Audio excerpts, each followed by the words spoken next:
그래서 오늘 이제 6번째 기적 경륜 신앙을 지금 시작하려고 합니다.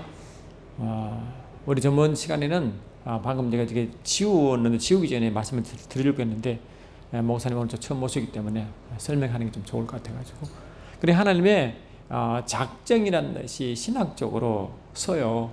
근데 일반 목회에서 또 성도들은 이런 말을 잘 하지 않죠. 더군다나 하나님의 뜻과 계획이라는 단어는 가끔 쓰지만 이것의 뜻과 계획이 뭔지에 대한 정확한 정의를 별로 들을 기회가 없어요. 또 목회자들도 그걸 별로 말하지도 않고 또 신학적으로도 구체적으로 뜻과 계획이 뭐냐고 물으면 좀 분분합니다. 아멘. 근데 이 기적 경륜을 왜 이 작정과 뜻과 계획을 연결시켜 하나님의 그 믿음과 열심으로 설명하느냐 하면은 이 부분이 제대로 정립되어야지만이 아멘. 나중에 성경 말씀을 풀어나오고 이해하는데 큰 도움을 주는 겁니다. 할렐루야. 그래서 지난 시간에 뭘 했냐니까 하나님의 작정에 대해서 아주 자세히 설명드렸죠. 아마 목회자들이 듣고 은혜를 많이 받았을 겁니다. 그런데 이 경륜이라는 단어가 지난주에 제가 어떻게 말씀을 드렸냐 하니까 오이코노미아라다. 오이코노미아다. 오이코노미아다.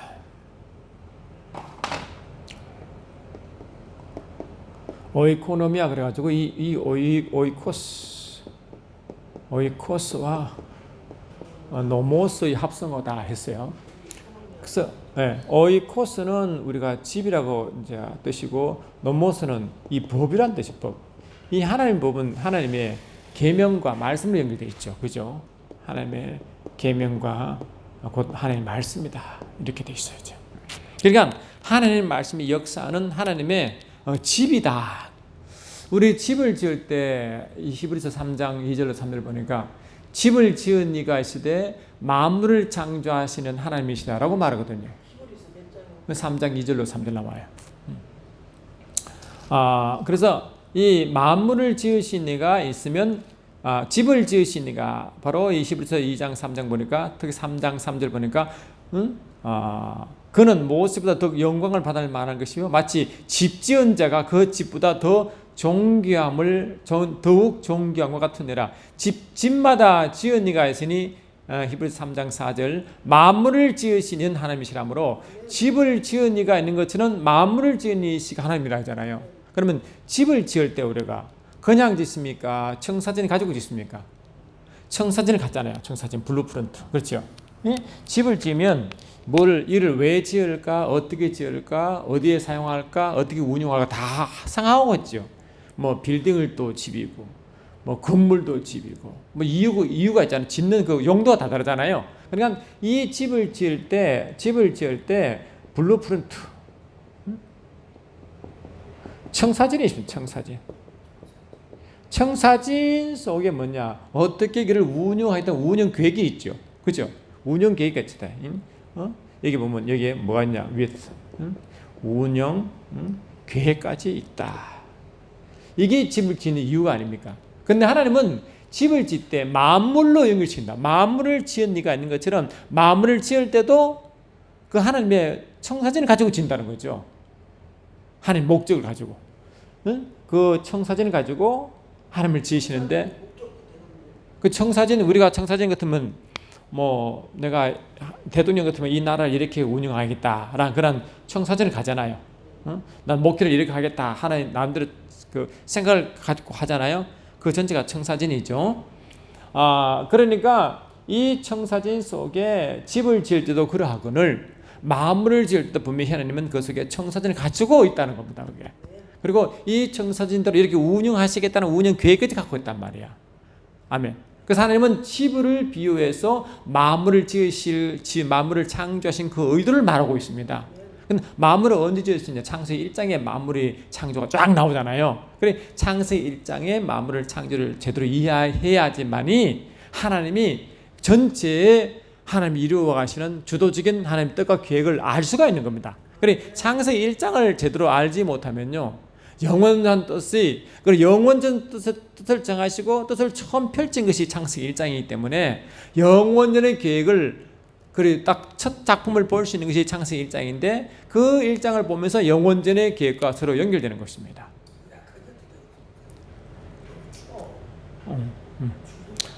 예. 그래서 괜찮습니다. 신경 쓰지 마시고. 시원하잖아. 할렐루야. 그러니까 이러한 것을 하는 것이 경륜 뜻이 뭐냐? 피조물과 연결되어 있고 그분의 계획과 연결되어 있고 그분의 계획은 말씀으로 표현하기 때문에 말씀과 연결되어 있다는 걸 이 속에 포함되어 있는 겁니다. 그래서 이 경륜 이야기는 인간이 타락하고 하나님의 선한 천사가 타락한 사건 그 이전에 이미 기획한 것이기 때문에 이 경륜이라는 단어는 원래 이 인간 타락과 천사의 타락과 상관없는 단어입니다. 이게 아시겠죠? 상관없는 단어입니다. 그래, 타락 이전의 이야기입니다. 그래서 경륜을 다룰 때 지금까지는 이 그라마 신학자들이 다 경륜 다룰 때 구속사적 경륜을 다뤘어요. 이름을. 그래서 경륜 이름 속에 뭘 넣냐니까 지금까지는 경륜이라는 단어를 쓰되 어디에 한정을 지었느냐? 구속사적 경륜 이렇게 썼습니다. 그러면 구속사적 경륜은 뭐냐? 이거는 타락한 인류를 구원하는 목적이 들어가기 때문에 이미 타락한 이후의 사건을 다루는 경륜이죠. 그래서 이런 경륜은 원래 의도하는 경륜과 전혀 다른 이야기입니다. 아시겠죠? 그러면 이 구속사적 경륜이 아니라 원래 하나님의 뜻대로 의도대로 쓰려면 어떻게 써야 되느냐? 하나님의 자신의 목적을 위해 뜻과 계획을 위한 그런 경륜이 되어야 되죠. 그걸 보고 어떻게 이름을 지었느냐? 계시적 경륜이라고 해요. 계시적 경륜이라는 단어를 제가 처음으로 썼죠. 이 단어를.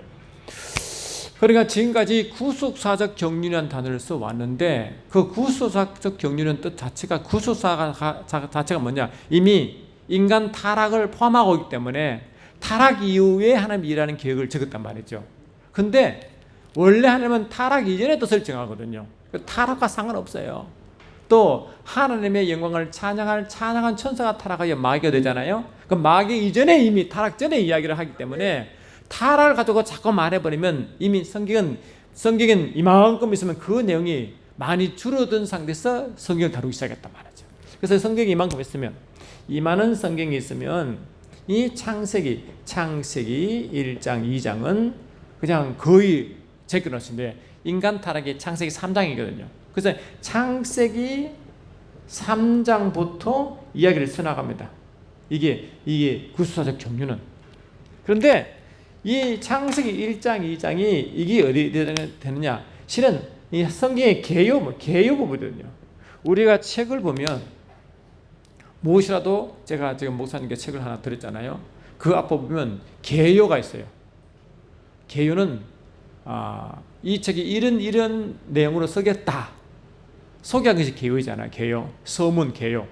근데 그래야 이 개요를 읽어야 이런 뜻으로 쓰구나라는 걸 알고 내용을 보잖아요.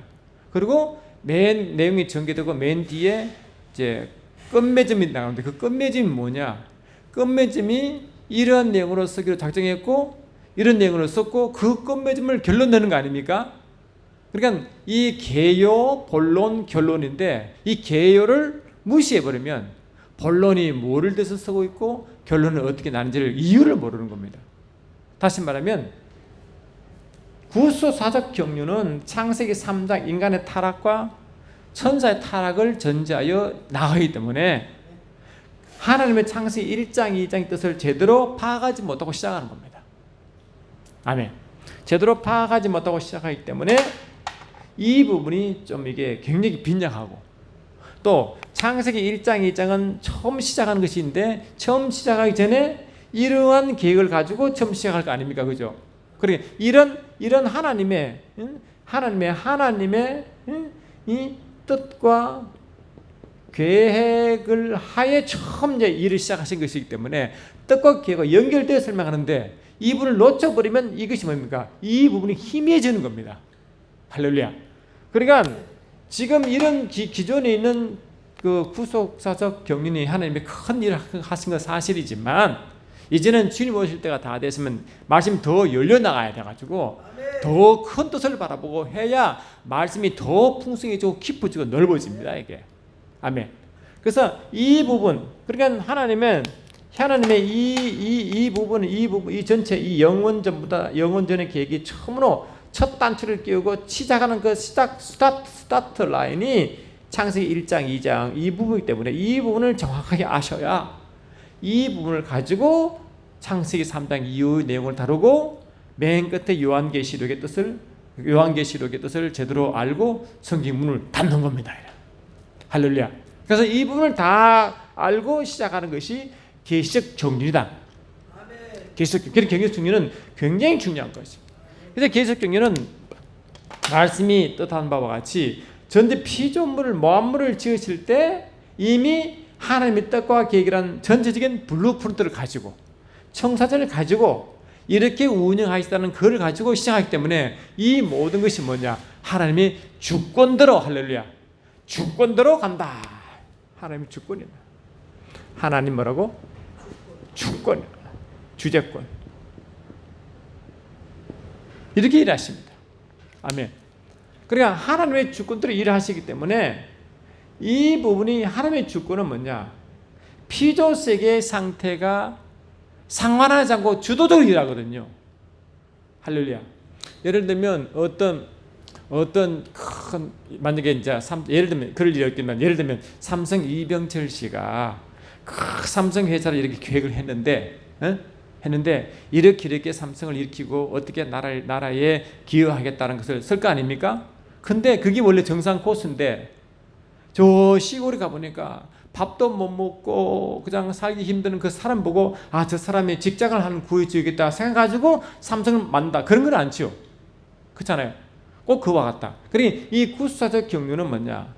원래 이 뜻을 한 삼성 이병철 씨 예를 든 거지만 큰 목표를 가지고 삼성 이렇게 세우고 나라 이렇게 발전시키고 이런 큰 그림을 가지고 시작했었는데 이 계속 구사사적 경륜을 시간으로 보면 어떤 시간이냐? 시골에 가니까 얻어 먹지도 못하고 뭐 힘든 사람을 직장을 만들려고 삼성을 만드는 것과 똑같단 말이지. 다시 말하면 인간이 타락한 것을 보고 이 타락한 인류를 구원하기 위하여 계획을 세우고 이렇게 만든다는 거야. 아멘. 원래부터 뜻이 있는데 그 뜻을 이루어가다가 마지막에 창세기 1장 끝에 인간을 만드셨는데 그 인간이 원래 하나님 뜻과 계획을 위해서 만들어졌는데 그 뜻을 이루어 가야 되는데 그냥 타락한 천사가 아담을 타락시키고 그부터 뭡니까? 그 하나님 뜻이 잠깐 수동된 거야. 아멘. 그래서 이 인간을 다시 회복시키시고 원래 계획과 뜻을 이루어 들어가는 하나님 전체 계획이 이 십자가를 이해하는 핵심 포인트고 그런 시각으로 봐야지만 하나님의 원래 영원전의 계획과 마지막 때 계시록과 연결되어 이해된다 것입니다. 할렐루야. 그래서 이런 부분을 지난 시간에 했어요. 이런 시각이 우리가 왜 이 말씀학교 계시적 경륜 신약관을 왜 했느냐의 시작점입니다. 시작점. 아멘. 시작점입니다. 그러니까 이런 부분을 제대로 모르면요 성경을 보는 눈이 너무 좁아져 가지고 이해가 너무 좁아지고 시야가 좁아져 가지고 말씀이 그 이상이 열리지 않습니다. 그러니 하나님의 구속사적 관념에서 그 정도는 이해받고 일을 하시지만 하나님 더 큰 일을 하시려는데 이게 어느 정도 신학기를 막고 있다고 볼 수 있습니다. 이렇게 제한시키기 때문에 더 가고 싶어도 이 신학이 막아버리면 하나님의 말씀이 막히는 결과가 나타난다. 물론 실제적으로 목회하시는 분들은 뭐 신학 때문에 고민하지는 않지만 그래도 이 정상적으로 말씀을 가르치려면 신학을 알아야 되잖아요. 그래서 지금 신학이 지금까지 큰일 한 것은 사실이지만 이제는 하나님의 말씀이 더 열려야 되고 신학도 발전돼야 된다는 것입니다. 이제 더 발전돼야 된다. 그중 하나까지는 이 계시적 경륜 신학이 그중 하나다고 저는 믿고 싶다는 것입니다. 할렐루야. 그래서 지금까지 우리가 해마다 거의 10년이 넘도록 이 말씀을 특강을 했지만 이제는 전문적으로 이런 주도적으로 하려고 지금 이 장소를 하나님이 계획하신 것을 저는 믿고 있습니다. 할렐루야. 그래서 이 하나님의 믿음과 하나님의 열심과 하나님의 주권과 주권과 하나님의 뜻과 계획과 작정은 다 연결됩니다. 이게 분리될 수가 없어요. 처음부터 연결되어 있습니다. 연결되어 있어요. 아멘. 그러게 분리될 수가 없어요. 이것은 뭐냐? 이런 작정, 뜻과 계획, 하나님의 믿는 하나님의 주권적으로 행하시는 그 모든 일, 이 모든 하나님의 열심이신데 이것은 뭐냐? 피조 세계의 상태와 형편과 상하지 않는단 말이죠. 그러니까 이거는 뭐냐? 이거는 이 전체 먼저 이루어지고 후에 일이 지속되어 나가기 때문에 이 계시적 경륜 신학은 뭐가 하냐니까 하나님의 주도적으로 일하는 하나님의 주권이다. 하나님께서 그래서 주도적으로 일하시는 하나님의 주권이다.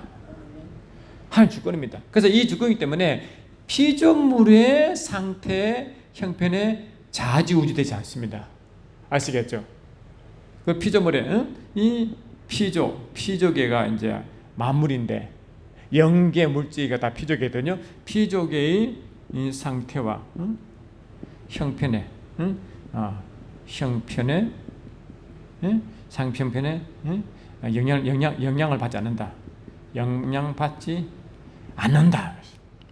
할렐루야. 그리고 이 피조계의 상태 형편이 예를 들면 천사 타락이나 인간 타락이 여기에 해당되죠. 그러니까 이 하나님의 천지 만물을 창조하시고 만물을 창조한 이후에 천사 타락이 있고 인간 타락이 있잖아요. 이거는 피조물의 상태죠. 형편이죠. 여기에 따라 가지고 하나님의 주권이 변하지 않는다는 거예요. 오히려 이 모든 피조물은 하나님의 주권에 따라가야 됩니다. 그래서 합력하여 선을 이루어 나가죠. 그리고 합력하여 선을 이루는데 선을 위하여 모든 일을 합력하는 겁니다. 우리 그리 1000시간부터 목숨 들었으면 또 이어 나가는데 다섯 번째 오시기 때문에 좀 힘든데.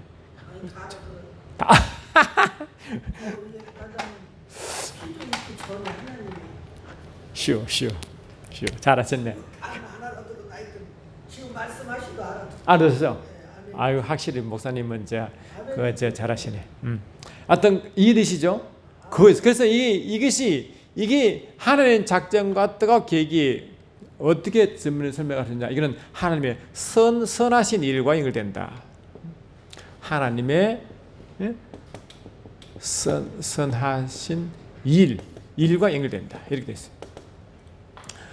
그러니까 우리가 선한 일을 할 때 자꾸 인륜 도덕적으로 설명하려고 합니다. 예를 들면 불쌍한 사람 도와주고 구제하고 이것도 선한 일이지만 하나님은 먼저 영적인 선을 말합니다. 영적인 선. 그리고 영적인 선이 이루어지고 이 땅의 선이 이루어지기 때문에 먼저 하나님에 관련된 영적 선을 먼저 정의해 줘야 된다. 그 영적인 일이 뭐냐? 바로 하나님의 뜻과 계획에 관련된 일이 영적인 선한 일입니다. 아시겠죠? 그걸 위해서 예수님도 사도행전 10장 38절에 하나님 나사렛 예수가 세속에 성령과 능력으로 기름부터 하시며 제가 두루 다니시고 선한 일을 행하시고 예수님도 선한 일을 이거단 말이에요. 예수님은 구제하러 오신 게 아니잖아요. 하나님 일을 하러 오셨잖아요. 뜻과 계획을 이루러 오셨잖아요. 주님도 말씀하시기를 히브리서 10장 7절에 아버지여 내가 주의 뜻을 이루러 왔나이다 했지요. 아멘.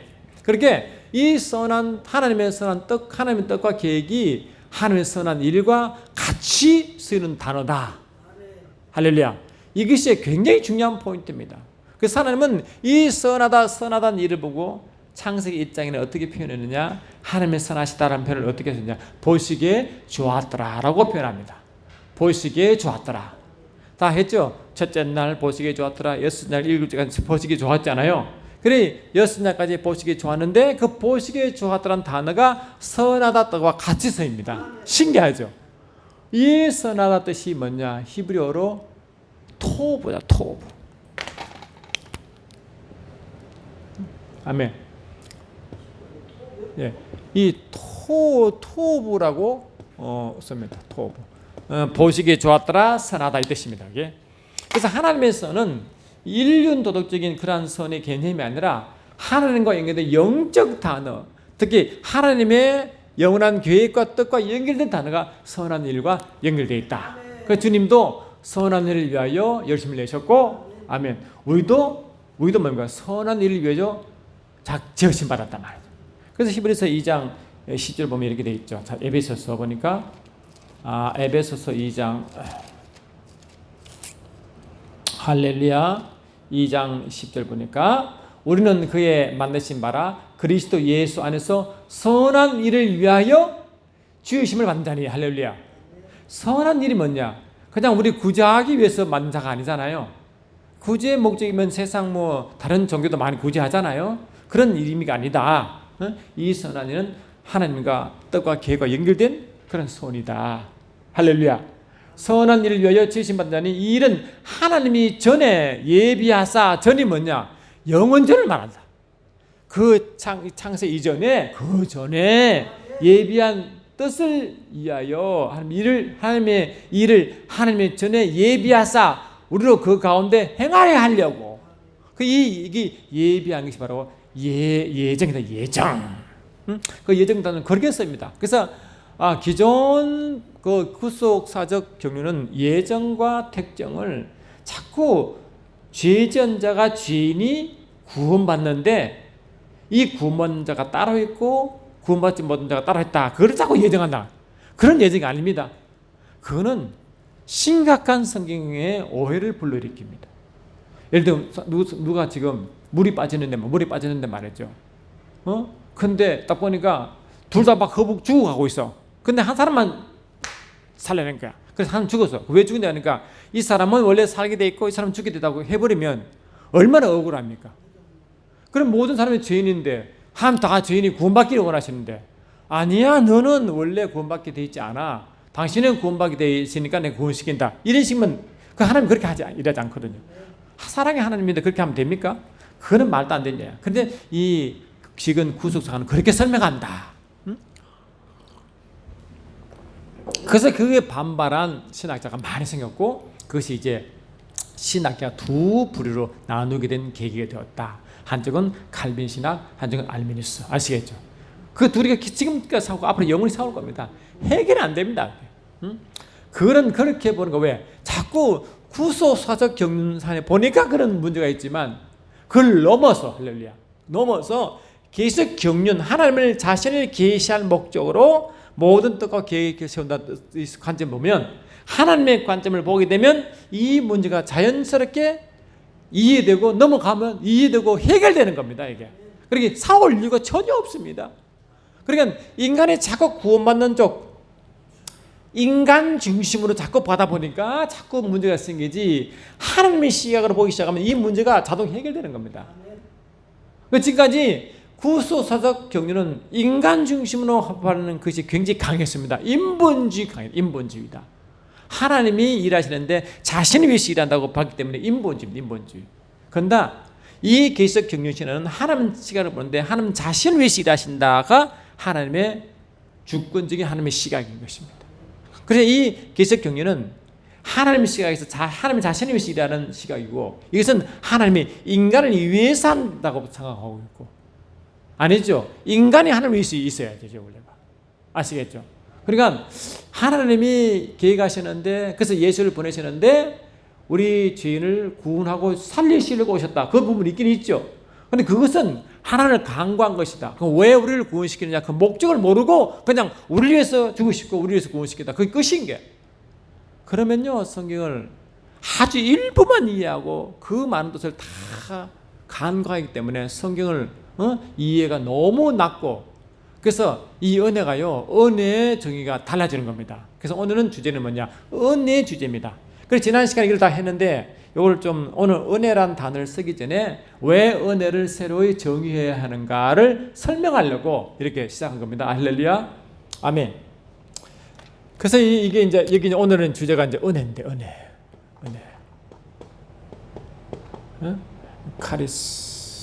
카리스란 은혜인데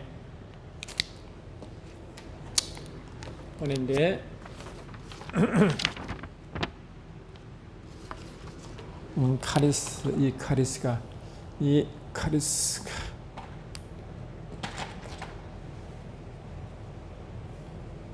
이 한문을 오래 안 쓰다니까 자꾸 잊어먹더라고요. 카리스인데 이 카리스 은혜라는 단어는 우리 영어로 이제 favor, grace 이런 식으로 대표로 쓰죠. 은혜다. 근데 은혜는 지금 우리 은혜를 지금까지 어떻게 이해했냐면 이 은혜를 구속사적 관점에서 은혜를 받습니다. 다시 말하면 인간이 죽을 수밖에 죄인 되어 영원한 지옥 갈 수밖에 없는데 하나님이 영원히 우리를 구원하시려고 계획하시고 그래서 아들 예수를 보내셔서 우리를 구원시켰다. 일부는 맞죠. 일부는. 근데 많은 부분이 이게 지금 잘못 본 겁니다. 왜냐?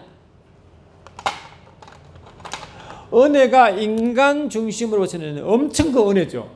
내가 지옥 갈 수밖에 없는데 구원받으시니까. 그래 은혜 이런 구원의 은혜는 뭐 평생 감사도 못 다릅니다. 근데 하나님은 이런 낮은 의미의 은혜에 한정시킬까 하는 겁니다. 그렇지 않다는 겁니다. 할렐루야. 그래서 이 은혜는 지금까지는 구속사적 경륜하에서의 은혜를 정했지만 실제로 온전한 하나님의 마음을 알려고 하는 은혜는 이 계시적 경륜 신학에서 계시적 경륜 신학에서 은혜를 설명해 줘야만이 제대로 은혜의 의미를 안다는 겁니다. 은혜의 의미.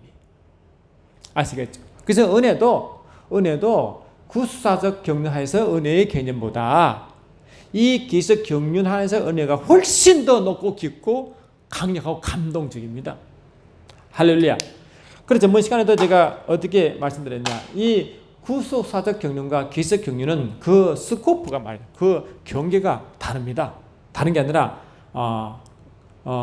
그래 이 구속사적 경륜이란 신학 여기 있으면 이 계시적 경륜 신학은 여기를 덮어 이렇게 크다. 이게 뭐라고? 이 부분이 바로 계시적 뭐라고? 경륜 신학이다. 할렐루야. 그래서 이 계시적 경륜이 구속사적 경륜을 그러니까 더 포괄적으로 덮어버렸죠. 할렐루야. 그래 기존적으로 이 구속사적 경륜 인간을 구속에 구원시킨다는 이 구속사가는 인간은 어떤 최고의 기쁨일지 모르지만 하나님은 여기에 뜻에 한정되지 않고 할렐루야 더 큰 뜻을 가지고 이 말씀하신다. 그래서 우리는 지금 이 은혜 부분도 이러한 차원에서 보셔야 하나님의 그 은혜의 뜻을 제대로 안다. 아멘. 안다. 은혜 부분도. 이분을 지금까지는 아마 이런 은혜에 대한 정의를 아마 처음 들으실 겁니다. 왜냐? 지금까지는 구속사관 인간이 구원시키는 하나님의 그것만 입력되어 있죠. 그러니까 더 큰 뜻의 은혜를 모르고 지내왔다. 그래서 우리는 이러한 부분을 오늘 좀 다뤄야 됩니다. 오늘 이거는 이해되시죠? 그러니까 하나님은 주도적으로 일하시는 주권이 있으신데 그 주권은 원래 하나님 작정을 하시고 그 작정 속에는 하나님 뜻과 계획을 품으시고 할렐루야 이 품으시고 그것을 자신의 믿음으로 열심을 내는 모든 운영 과정을 주권으로 했었고 이 주권을 표현한 모든 것을 경륜단으로 요약했다. 할렐루야. 필요 세계를 일단 떠났어. 자기가 하시는 거예요. 그 외에는 주도 일하시는 거예요. 그 필요 세계 안에서 일하시기 때문에 나중에 필요 세계와 연결되지만 필요 세계 형편부터 처음부터 고려한 게 아니다. 할렐루야. 인간 타락이라든가 천사 타락과 그 전에 이미 뜻을 정해서 갔기 때문에 뜻을 정할 때 인간 타락과 그 천사 타락을 그 계획에 넣은 게 아닙니다. 아시겠죠? 넣어버리면 타락을 인정하고 허용한 계획이 드는 거잖아. 그러면 하나님 악을 조정하시는 자칫 이해하면 악을 하나님 품으신다는 의미가 있기 때문에 큰일 납니다. 그러면 오해합니다. 만약 하나님은 전지전능하시기 때문에 하나님의 전지성 때문에 다 아시지만 인간이 타락하는 것, 천사가 타락하는 것을 하나님이 계획하지 않습니다. 예정하지 않습니다. 아멘 합시다. 그러면 하나님이 이상한 하나님이에요. 하나님이 주권을 일하시는데 인간의 타락과 천사 타락을 반영한 주권이면 의미가 없는 주권, 이미 주권이 의미가 없는 거죠. 그러니까 하나님이 이런 타락, 그러니까 이 창조 속에 이루어진 일을 가지고 미리 정했으면 그거는 주권의 의미가 이미 벗어난 것이다. 다시 말하면 하나님의 주권은 어디에 되느냐? 피조세계 가운데 일하시는 건 사실이지만 피조세계가 하나님의 주권을 따라가도록 만들었다. 따라가도록 모든 일을 하신다. 그걸 보고 뭐냐? 하나님은 모든 것을 합력하여 선을 이루신다. 다시 말하면 선을 위하여 모든 일을 협력하신다. 여기 정확한 단어입니다. 뭐라고요? 하나님의 선을 위하여 모든 것을 합력하신다. 이것이 원래 해석입니다. 아시겠죠? 그래서 하나님은 자신의 선을 위하여 모든 걸 합력을 이루시는데 그것이 바로 정상적인 기적 경륜의 차원에서 시각에서 하나님의 주권을 설명하는 것이다 하는 것입니다. 아멘. 그것이 로마서 8장 28절이 그 말입니다. 제가 다시 읽어드릴게요. 로마서 8장 28절. 이게 굉장히 중요한 개념인데요. 이 개념을 너무 구속사관으로 해석해가지고 뜻을 많이 축소시켜놨습니다. 로마서 8장 28절 잠깐 보세요. 할렐루야.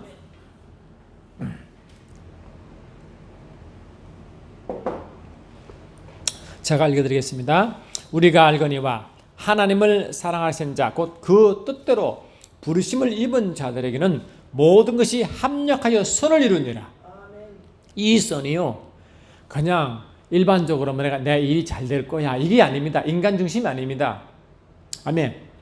결국 일이 형통할 거야 인간 중심의 뜻이 아니라니까요. 이 선은 하나님의 뜻과 계획을 말하는 선입니다. 아멘. 이걸 제대로 해석하려면 뭐냐? 선을 위하여 모든 것이 합력한다. 여기 맞습니다. 이 모든 것이 모든 피조세계. 피조세계라는 모든 일. 하나님은 자신의 뜻과 계획인 선한 일을 위하여 주도적으로 일하시는데 모든 것이 여기에 따라가게 만든다. 그 뜻입니다. 그래서 예수가 이 땅에 오시는 일도 하나님의 경륜수가입니다. 그 예수가 언제 오시는지 모르죠. 다시 언제 오실지 모르죠. 왜? 하나님의 주권에 해당되기 때문에 우리는 모릅니다. 하나님이 알려줘야 합니다. 할렐루야. 그러니까 이 부분이 킹 제임스 성경 번역은 제대로 했더라고요. 하나님의 선을 위하여 모든 것이 합력한다. 할렐루야. 이것이요 제대로 된 해석이다. 그러니까 이 하나님의 그의 뜻대로 부르심 입으잖아요. 뜻대로 불렀다. 그러니까 뜻이 여기 있잖아요. 여기 뜻대로 부르셔서 자신의 선을 행하신다 이 말이거든. 이를 위하여 모든 것이 합력한다. 아시겠죠? 이 굉장히 중요한 개념이다 하는 것입니다. 그래서 28절에는 하나님 뜻이 나오고요. 29절은 여기에 바로 여기에 뭘 나오느냐? 29절을 보니까 하나님 미리 아신 자들을 또한 그의 아들의 형상을 본받게 하기 위하여 미리 정하셨으니 아멘. 이는 그로 많은 형제 중에 맏아들이 되게 하려면 하심으로 여기에 보니까 미리 아심과 미리 정하심이 나오죠. 이 미리 아심이 전능할 때 미리 아신다. 하나님은요 이미 천사가 타락할 것도 인간이 타락할 것도 이미 아셨습니다. 아셨지만 계획하지 않습니다. 예정하지 않습니다. 아멘. 그럼 뭐를 계획하고 예정하시느냐? 로마서 8장 29절이에요, 지사님, 목사님. 하나님 미리 아신 자들 또한 그 아들의 형상을 본받기 위하여 미리 정하셨으니 미리 정하는 게 예정이에요. 그럼 뭐를 예정하는 겁니까? 죄진 자가 구원받는 걸 예정하는 겁니까? 아니면 아들의 형상을 본받기 위하여 예정하는 겁니까? 아들의 형상을 본받기 위하여. 아시겠죠? 그래 예정은 죄인이 구원받는 예정이 아니고 아들의 형상을 본받기 위한 게 예정이에요. 그것이 바로 교회입니다. 교회. 처음으로 아들의 형상을 본받는 자가 아담이에요. 아담. 그 다음에 아담이 오실 메시아의 모형이라고 로마서 5장 14절 말하잖아요. 안 그래요? 그러니까 이 먼저 아들의 형상을 본받을 자가 창조된 것이 아담이었고 아담은 오실 자 예수의 모형으로 창조된 것입니다. 그래서 자동적으로 뭡니까? 이 아담도 또 오실 진짜 실제인 예수도 또 교회도 예정되어 있다. 그게 바로 유명한 예정론입니다. 아멘 합시다. 그래서 예정론은 하나님의 기적 경륜 신앙에서 예정론은 하나님의 뜻을 위하여 모든 피조물을 만드시는데, 할렐루야, 만물 만드시는데 그를 합력하여 선을 이루어 가시는데, 그게 뭐를 예정하느냐? 하나님 뜻을 이루어갈 아들의 형상을 본받는 자를 예정하는 겁니다. 그 첫 번째 모습이 아담이었고, 로마서 5장 14절 보니까 아담은 오실자의 모형이기 때문에 예수님을 할렐루야 예정하고, 예수와 하나님 교회가 이제 에베소 1장 4절 5절 보니까 우리가 그분 뜻을 위하여 그 예수 안에서 우리가 예정을 입는다 하는 것입니다. 자, 다시 말씀 정리하면, 그래서 여기서 이런 주권을 하여서 예정과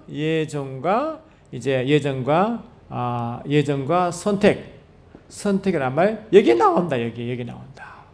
근데 여기 바로 이 중요한 말씀이 뭐냐? 바로 로마서 8장 28절과 29절이 나오고, 에베소서 할렐루야, 에베소서 1장 4장 5절, 그다음 9장 11절 동시에 나온다. 제가 다시 에베소 1장 4절 5절 읽어드릴게요. 이것은 굉장히 중요한 개념인데요. 여기 예정과 선택은 다시 한번 제가 나중에 시간을 내서 좀 읽어드릴게요. 오늘은 은혜 부분을 하니까 그거 좀 할게요. 에베소 1장을 다시 보시면, 에베소 1장 4절 5절 제가 읽어드리겠습니다. 아멘.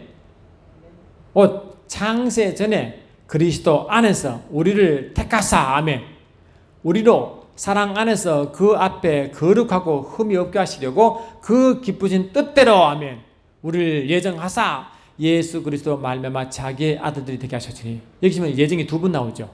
택감 나오고 예정 나오죠. 그러니까 곧 창세 그리스도 안에서 우리를 예정할 때, 우리를 예정합니까? 죄인에서 의인 되는 걸 예정하는 겁니까? 우리죠. 이 우리가 교회입니다. 교회. 에베소는 교회론이거든. 그 교회를 예정하는 겁니다. 교회를 예정하는.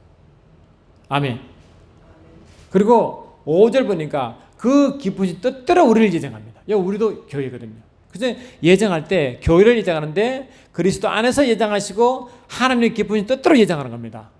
할렐루야. 그 예정된 게 뭐냐? 하나님의 아들이다. 아들.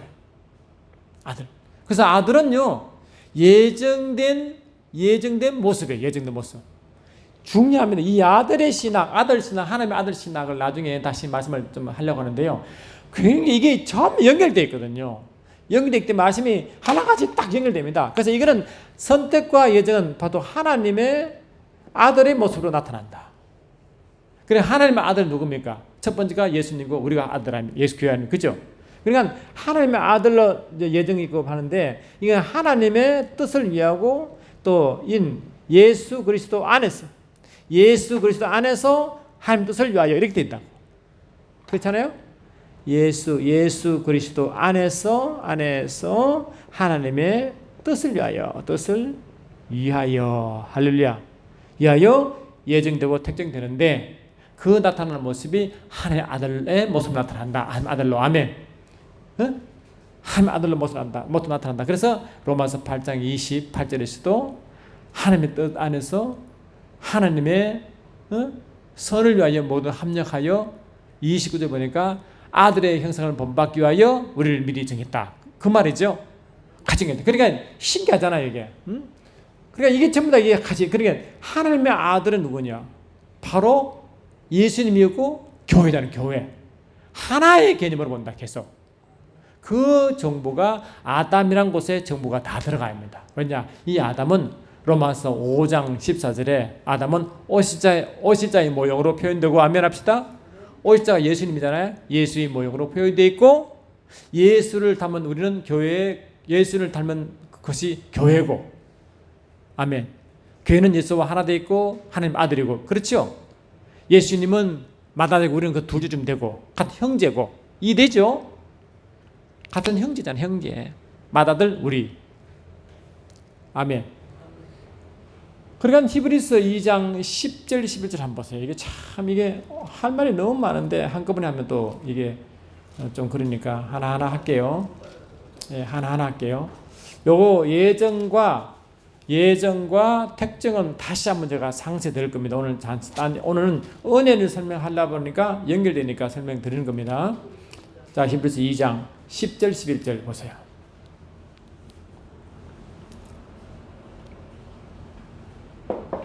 아멘. 자, 시작. 그러므로 히브리서 2장 10절 11절 그러므로 만물이 그를 위하여 또한 그로 말미암은 이가 많은 아들